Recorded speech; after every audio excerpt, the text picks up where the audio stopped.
దోమల గుట్ట, దోమల గూడ ఇట్లనే పేర్లు పెట్టి తప్ప నీ కనీసం దోమల మంది కూడా కొట్టే తెలివి లేనోడివి నువ్వేం చేస్తున్నావు ముఖ్యమంత్రి అని చెప్పి మొన్న శాసనసభలో కూడా అడిగిన. మీరు చూస్తా ఉన్నారు అన్ని విషయాల్లో ఆయన ఒక్కటే ఆలోచన చేస్తున్నాడు రేవంత్ రెడ్డి గారు, ఎట్లన్నా చేసి మనను బదనాం చేసి కేసీఆర్ అప్పుల పాలు చేసిండని ఇంకోటి చేసిండని తప్పించుకుందామనే ప్రయత్నం.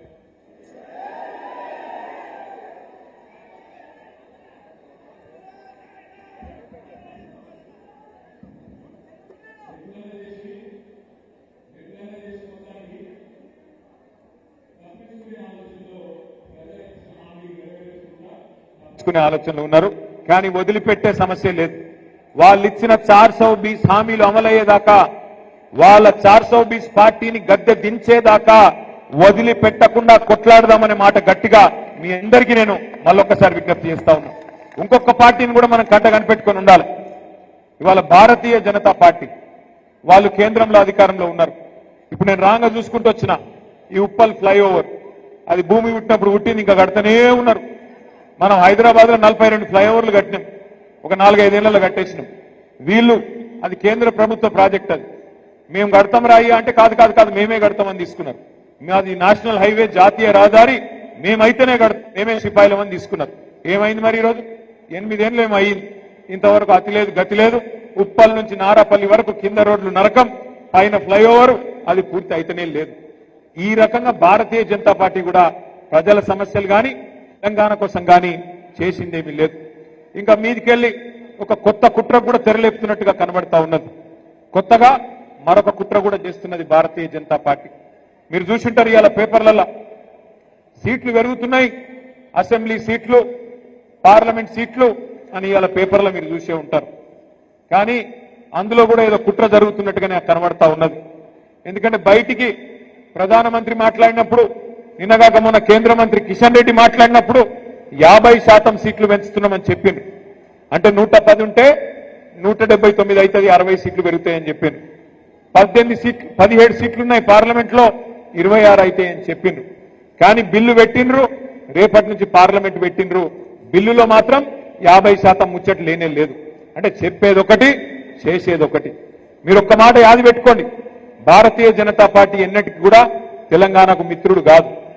ఆనాడు 2014లో ఆంధ్రప్రదేశ్ పునర్విభజన చట్టంలోనే సీట్లు పెంచుదామనే ఆలోచన ఆ చట్టంలోనే ఉన్నది. కానీ ఆ చట్టాన్ని తుంగలో దొక్కిందే భారతీయ జనతా పార్టీ. మళ్ళీ ఈ రోజు సీట్ల పెంపు పేరు మీద మళ్ళీ కొత్త డ్రామా చేస్తూ మహిళా రిజర్వేషన్ అని చెప్పి తీసుకొస్తా ఉన్నారు. మహిళా రిజర్వేషన్ కు మేము అనుకూలమే. మహిళా రిజర్వేషన్ ఖచ్చితంగా సమర్థించిందే కేసీఆర్ గారు, మన పార్టీ. శాసనసభలో, శాసన మండలిలో తీర్మానం చేసి కేసీఆర్ గారి నాయకత్వంలో మహిళలకు ఖచ్చితంగా చట్టసభల్లో 33% ఇయ్యాల్సిందే. మేము ఇక్కడ మార్కెట్ కమిటీలో ఇచ్చినాం, స్థానిక సంస్థల్లో 50% ఇచ్చినాం, మీరెందుకు ఇయ్యరు అని చెప్పి శాసనసభలో, శాసన మండలిలో తీర్మానం చేసి పంపిందే కేసీఆర్ ప్రభుత్వం, బీఆర్ఎస్ పార్టీ. దాని విషయంలో ఇబ్బంది లేదు. కానీ డీలిమిటేషన్ పేరు మీద దక్షిణాది రాష్ట్రాలకు, తెలంగాణకు, ఆంధ్రకు, తమిళనాడుకు, కర్ణాటకకు, కేరళకు, పాండిచ్చేరికి అన్యాయం చేస్తామంటే మాత్రం ఎట్టి పరిస్థితుల్లో ఊరుకోము. ఎట్టి పరిస్థితుల్లో బీజేపీకి సమర్థన ఇచ్చే ప్రసక్తే లేదు. ఒక్క మాట మాత్రం పక్క, ఇవాళ 24% వాటా దక్షిణాది రాష్ట్రాలకు పార్లమెంట్ లో ఉన్నది. దాన్ని యథాతథంగా మెయింటైన్ చేయాల్సిందే.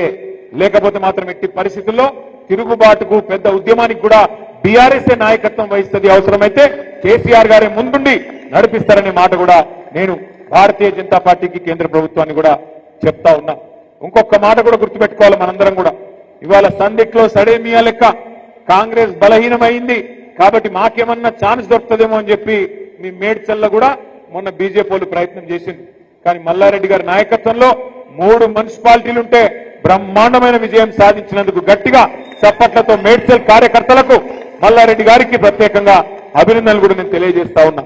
రేపు ఇక్కడ కార్పొరేషన్ ఎలక్షన్లలో కూడా 16 చేసుకున్నా, 20 చేసుకున్నా, 25 చేసుకున్నా, ఎన్ని చేసుకున్నా గెలిచేది ఖచ్చితంగా గులాబీ జెండానే. ఖచ్చితంగా గెలిచేది మళ్ళీ కార్పొరేషన్ మీద ఎగిరేది గులాబీ జెండానే. ఎందుకంటే హైదరాబాద్ ప్రజలు విసిగిపోయి ఉన్నారు. మా నగరానికి ఏమైంది, అన్యాయం అయిపోయింది కాంగ్రెస్ వచ్చినాక అనే బాధలో ఈ కరెంటు కోతలేంది, ఈ దోమలేంది, రియల్ ఎస్టేట్ డామ్మనుడేంది, మళ్ళా మంచినీళ్ళ గోసేంది, బాధలో ఉన్నారు ఇవాళ హైదరాబాద్ ప్రజలు. అందుకే దయచేసి నేను ఇక్కడికి వచ్చిన మా నాయకులు, మా సోదరులందరినీ, సోదరిమణులందరినీ కోరుతా ఉన్నా, ఎలక్షన్లు సెప్టెంబర్లోనో అక్టోబర్లో పెడతారట. ఈ లోపల పెడతారు కావచ్చు, ఆగస్టు సెప్టెంబర్లో. సరే, ఇప్పటి నుంచే పనిలో ఉండుంది, ఇప్పటి నుంచే కలువుని జనాలను గుర్తు చేయండి. మనం 1,00,000 డబుల్ బెడ్రూమ్ ఇల్లు కట్టినాం హైదరాబాద్ లో. వీళ్ళు వచ్చినాక 2.5 ఏళ్లలో ఒక్కటంటే ఒక ఇల్లు కట్టలే, ఒక ఇల్లు మంజూరు చేయలే. ఒక్క ఇల్లు కట్టకపోగా వేలాది ఇల్లు కూలగొట్టింది. ఈ రోజు కూడా కూలగొడుతూనే ఉన్నారు. గరీబోళ్ల వ్యతిరేక ప్రభుత్వం ఇది, బుల్డోజర్ ప్రభుత్వం ఇది. ఇట్లాంటి ప్రభుత్వాన్ని కొనసాగనిస్తే, వాళ్ళ కార్పొరేషన్లు ఓటేస్తే నీ ఇల్లే కూలగొడతాడని చెప్పాలి. నేను జూబ్లీ హిల్స్ ఎలక్షన్ లో కూడా చెప్పిన, వెంగళరావు నగర్ అని ఒక డివిజన్ ఉంటుంది, ఆడ పోయి చెప్పిన నేను, మీరు కాంగ్రెస్ కోటేస్తే మీ దగ్గరికి బుల్డోజర్లు వస్తాయని చెప్పి. ఒక 10 రోజుల కిందట వెంగళరావు నగర్ బస్తీ వాళ్ళు వచ్చారు నా దగ్గరికి, సార్ మా మీదికి బుల్డోజర్ వస్తాను సార్, మమ్మల్ని కాపాడు సార్ అని. నేను వాళ్ళకి ఒకటే చెప్పిన, కత్తి వానికి ఇస్తేవి, యుద్ధం నన్ను చేయమని పడుతుంది, ఎట్లయితుంది అని అడిగిన. ఓట్లు వానికేస్తేవి జూబ్లీ హిల్స్ ఎలక్షన్ లో, ఇప్పుడు యుద్ధం నన్ను చేయమంటున్నావు, ఆడికెళ్ళి చేయాలి. రేపు మీరు కూడా అదే అడగాలి. ఓటు మాకేయండి, మీ సమస్య పరిష్కారం మా బాధ్యత అని చెప్పండి. అట్లాగే ఇంకొక విషయం చెప్పండి అందరికీ కూడా, ఓటు అడిగేటప్పుడు ముఖ్యంగా కార్పొరేటర్ ఎన్నికల్లో 2 ఏళ్లలో మళ్ళీ తిరిగి కేసీఆర్ గారు రాబోతున్నాడు, మీకు ఇచ్చే ప్రతి మాట నిలబెట్టుకునే బాధ్యత మాది అనే మాట గట్టిగా చెప్పండి. తప్పకుండా ఇప్పటి నుంచే నిర్విరామంగా ప్రజల్లో ఉండాలని చెప్పి కూడా నేను కోరుతా ఉన్నా. తమ్ముడు మధుకర్ గారు, పోచయ్య గారు, అదేవిధంగా పీర్జాది కూడా మిగతా కార్పొరేటర్లు అందరూ కూడా బ్రహ్మాండంగా పనిచేశారు. వెంకటరెడ్డి గారి నాయకత్వంలో అవార్డులు కూడా గెలుచుకున్నారు మీరు జాతీయ స్థాయిలో. మల్లారెడ్డి గారి నాయకత్వంలో మేడ్చల్ నియోజకవర్గం కూడా బ్రహ్మాండంగా అభివృద్ధి జరిగింది. తను సొంతంగా 60 కోట్ల రూపాయలు పెట్టి మల్లారెడ్డి గారు గ్రామాన కూడా రోడ్లు వేయించిన నాయకుడు మల్లారెడ్డి గారు. కాబట్టి తప్పకుండా మంచి నాయకత్వం ఉంది, పక్కడబందీగా పనిచేసే కార్యకర్తలు ఉన్నారు. అద్భుతంగా కేసీఆర్ గారి ఆశీర్వాదం మీకుంది, విజయం మనదే అనే మాట కూడా మళ్ళొకసారి మీకు విజ్ఞప్తి చేస్తూ, ఇంత పెద్ద ఎత్తున పీర్జాదిగూడలో ఈ కార్యక్రమానికి హాజరైన మా సోదరులకి, సోదరిమణులకి ప్రతి ఒక్కరికి పేరు పేరున హృదయపూర్వకంగా నమస్కారాలు. జై తెలంగాణ. గట్టిగా కాంగ్రెస్ అంటే కరెంటు పోగొట్టింది, మీకేమైంది? జై తెలంగాణ, జై కేసీఆర్. అన్నా దయచేసి అందరు కూర్చోవాలి, డిస్టర్బెన్స్ చేయొద్దు. జాయినింగ్స్ ఉన్నాయి సార్, జాయినింగ్స్ చాలా మంది.